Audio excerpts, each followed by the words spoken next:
से जयराम ठाकुर जी हमारे साथ, पूर्व मुख्यमंत्री हमारे साथ हैं। जयराम जी, 2 सर्वे हैं, बहुत बहुत धन्यवाद रिपब्लिक भारत से बात करने के लिए। हिमाचल प्रदेश में पीमार्क 4 दे रहा है, मैट्राइज 3 दे रहा है, आपको क्या लग रहा है? हिमाचल और पूरे देश के लिए पूछ रहा हूं आपसे जयराम जी। हाँ, मैं सिर्फ इतना ही कहना चाह रहा हूं कि ये हिमाचल प्रदेश में हम चारों की चारों सीटें जीतने वाले हैं और बहुत अच्छी तरह से अच्छे मार्जिन के साथ जीतने वाले हैं। और जहां तक ये एक आप कह रहे हैं कि एक जगह आप की एजेंसी के माध्यम से 3-1 का जिक्र आ रहा है, तो मैं समझता हूँ ये हो सकता है कि पहले ऐसी स्थिति रही होगी कि भी थोड़ा चुनाव का कैंपेन जब लास्ट में कंक्लूड हुआ है तो हम चारों सीटों पर आगे निकल गए हैं। तो वो कौन सी सीट है जहां आप खुद मान रहे हैं कि एक समय थोड़ा गड़बड़ था, वो कौन सी सीट है? ऐसा गड़बड़ नहीं था जयराम जी, इस तरह था कि भाई कुछ सीटों पर कॉन्टेस्ट अच्छा था। हमारे 2 सीटों पर देखो हमको मान के चलना पड़ेगा। अब जो है, अब जो 2 सीटों पर कॉन्टेस्ट था ही नहीं। हमीरपुर की सीट जहां अनुराग ठाकुर जी चुनाव लड़ रहे हैं वो बहुत बड़े मार्जिन के साथ जीतेंगे, और कांगड़ा सीट पर हालांकि कांग्रेस के नेशनल लीडर लड़ रहे हैं। मंडी का क्या कहना है? मतलब मंडी की सीट डाउटफुल है, विक्रमादित्य और नहीं कंगना रनौत के बीच आप मानते हैं फाइट? बिल्कुल, आप तो कोई भी डाउटफुल नहीं है। कॉन्टेस्ट हमारा, आपने नाम नहीं लिया ना, इसके बावजूद भी हम दोनों सीटों पर हमने मेहनत ज्यादा की है, फोकस किया है, फोकस करके वर्किंग की है, और हम अब चारों सीटें जीत रहे हैं। जयराम जी, एक सवाल ये कि आपने पिछली बार 4 सीटें यहाँ जीती थी, भले ही बायपोल में एक सीट प्रतिभा जी के नाम चली गई, लेकिन ये चारों सीटों पर वापस आना जो एटलीस्ट पोल्स दिखा रहे हैं अभी, उसका मतलब क्या है?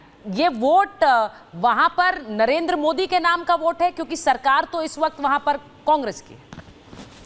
देखिए, स्वाभाविक रूप से एक बात आप मान करके चलिए कि चुनाव देश का हो रहा है और देश के नेता हमारे नरेंद्र मोदी जी हैं, प्रधानमंत्री हैं, और प्रधानमंत्री वो आगे जो है वो फिर से बनने वाले हैं 3री बार। तो स्वाभाविक रूप से उनका चेहरा, उनका हिमाचल के साथ एक कनेक्ट और हिमाचल के लोगों के साथ एक रिश्ता किस तरह का है, जिसमें लोगों को लगता है कि जहां देश की बात आती है तो वहां तो नरेंद्र मोदी जी ही होने चाहिए। जयराम ठाकुर जी, आप हमारे साथ दशक में भी जयराम ठाकुर जी हमारे साथ बने हुए हैं और हमारे साथ इस वक्त बिल्कुल। बहुत बहुत धन्यवाद जयराम जी, रिपब्लिक मीडिया नेटवर्क से बात करने के लिए बहुत बहुत धन्यवाद आपका। और बैक टू बैक श्वेता जी, जैसे आप बता रहे थे, दिनेश शर्मा हमारे साथ जुड़ रहे हैं, पूर्व उप मुख्यमंत्री हैं, उत्तर प्रदेश के वरिष्ठ नेता हैं। दिनेश जी, उत्तर प्रदेश में सुचरिता 1.74 दे रहा है और 1.69 दे रहा है। दिनेश जी, आप बिल्कुल बोलने से पहले देखिए हंस रहे हैं। दिनेश जी, खुश होंगे आप? एक नहीं, सारे एग्जिट पोल जिता रहे हैं रूप में।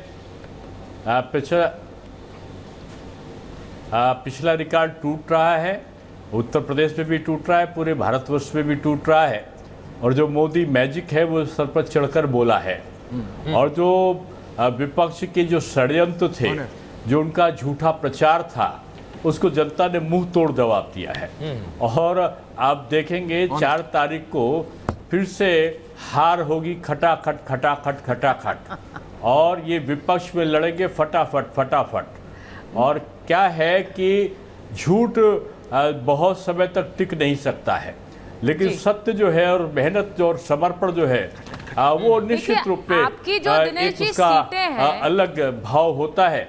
और आज मैं कह सकता हूं कि पूरे भारतवर्ष में जो आपके जो परिणाम आए हैं, उन परिणामों को अगर देखा जाए तो वो काफी कुछ जो हमारा दावा था उसकी तरफ ही बढ़े हैं। ज्यादातर जो एग्जिट पोल आ रहे हैं, जो हमारे पास पोल्स हैं, उसमें आपकी सीटें बढ़ रही हैं, लेकिन उसी के साथ साथ आपका वोट शेयर भी बढ़ रहा है। तकरीबन 11% वोट शेयर उत्तर प्रदेश जैसे राज्य में बढ़ना, ये क्या कहता है? इसलिए कह रही हूं क्योंकि उत्तर प्रदेश में एक फैक्टर नरेंद्र मोदी है, जो कि पूरे देश में है, एक फैक्टर योगी आदित्यनाथ है। एक जी देखिए, एक पार्टी का नेता होने के कारण मैं खुश होऊंगा कि मेरा परसेंटेज भी बढ़ रहा है, सीट भी बढ़ रहा है, लेकिन एक जनता का आम नागरिक होने के नाते मैं कह सकता हूं कि ये देश का और प्रदेश का सौभाग्य था कि जाति विदेश ने, सांप्रदायिकता के उन्माद ने जो विपक्ष द्वारा फैलाया जाने वाला था, उसको जनता ने मुंह तोड़ जवाब देने की कोशिश की है, ऐसा एग्जिट पोल बता रहे हैं।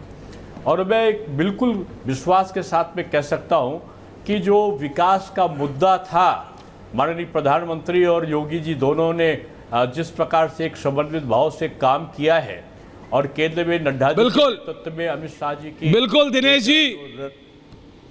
दिनेश जी बहुत बहुत धन्यवाद रिपब्लिक मीडिया नेटवर्क से बात करने के लिए। और इस समय हरियाणा के पूर्व मुख्यमंत्री हमारे editor in chief Arnab Goswami से बात कर रहे हैं डायरेक्टली खट्टर।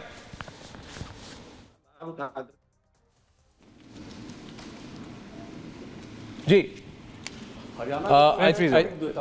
जी जी जी क्वेश्चन मिस्टर बॉम्बे काम करना जितना जरूरी है उसकी चर्चा करनी भी उतनी जरूरी है और उसको दिखना भी जरूरी है जी। Now of all the chief ministers of if you see BJP probably he was the least visible face on media or otherwise, so there was no mention of the work which is being done. Now basically being rural oriented population, they have to be conveyed what is happening. One. Two, Jats were going against him like he rightly said. Manohar Lal Khattar से बात कर रहे थे। दिनेश जी माफी चाहता हूं, वो 30 second के लिए जाना पड़ा। दिनेश जी आप एक बहुत महत्वपूर्ण बात कर रहे थे, सुचरिता से आप बात कर रहे थे कि भाई हम अपने रिकॉर्ड तोड़ रहे हैं, हम आगे बढ़ रहे हैं, लेकिन नेशनली भी देखेंगे। सुचरिता हम 14 से पहले एंटी इनकम्बेंसी की बात करते थे, 10 साल का, और बाबा भी उत्तर प्रदेश में 2 बार से, उसके बाद भी नंबर्स कम नहीं हो रहे हैं, अपना रिकॉर्ड आप लोग तोड़ रहे हैं। सो क्या ये आपकी विकास की राजनीति का ये डायरेक्ट इंपैक्ट है? क्या विपक्ष कुछ नहीं कर पा रहा है? क्या आपकी पॉलिसीज इतनी स्ट्रांग है दिनेश इंग्लिश लगा? जी दिनेश जी आवाज आ रही है आपको? दिनेश जी आवाज आ रही है आपको?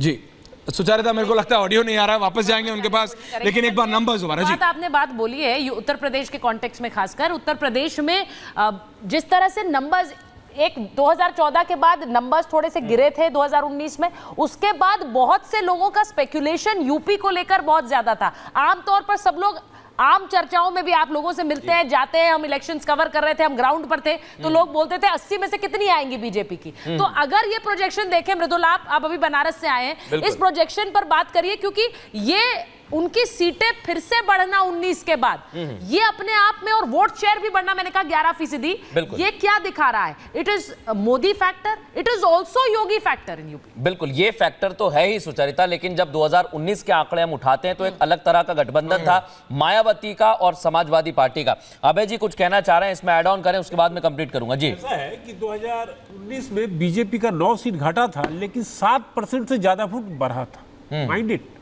वोट परसेंट बढ़ गया था। जबकि वो एफपीटीपी सिस्टम जो होता है उसमें वोटिंग को इसीलिए कहा जा रहा है कि वोटिंग को आप सीट में डायरेक्ट कन्वर्ट कर रहे हैं, ऐसा संभव नहीं है एफपीटीपी सिस्टम वोटिंग, क्योंकि बीजेपी का मैं दोबारा रिपीट करूं, कांग्रेस और समाजवादी के पास पाबंदी में जरा इससे लास्ट और एक और बात कि हम चूंकि दिनेश जी से पूछ नहीं पाए कि राम मंदिर का भी एक बड़ा इंपैक्ट है। जो लोग कह रहे थे कि राम मंदिर इंपैक्ट नहीं है, एक्चुअल में यूपी में टोटली इंपैक्ट राम मंदिर का। देखिए ऐसा नहीं कि देखिए राम मंदिर का इंपैक्ट है, जरूर है, लेकिन केवल राम मंदिर को ही अगर आप ढूंढिएगा तो ऐसा नहीं मिलेगा, क्योंकि जनता जो है नरेंद्र मोदी का वोटर को केवल राम मंदिर के आधार पर चाहिएगा। उसको काम भी चाहिए, उसको महंगाई भी कंट्रोल में चाहिए, उसको अच्छा नौकरी चाहिए, रोड अच्छा चाहिए, तो केवल राम मंदिर के आधार पर कर लेना। तो जरा नंबर्स के साथ आपको छोड़े जा रहे हैं। मैट्राइज दिखा रहा है 368, पीमार्क दिखा रहा है 359, नेशनली फॉर एनडीए और इंडिया को 125 और 115। वापस आ रहे हैं, कई मजा आएगा आफ्टर वेरी शॉर्ट ब्रेक।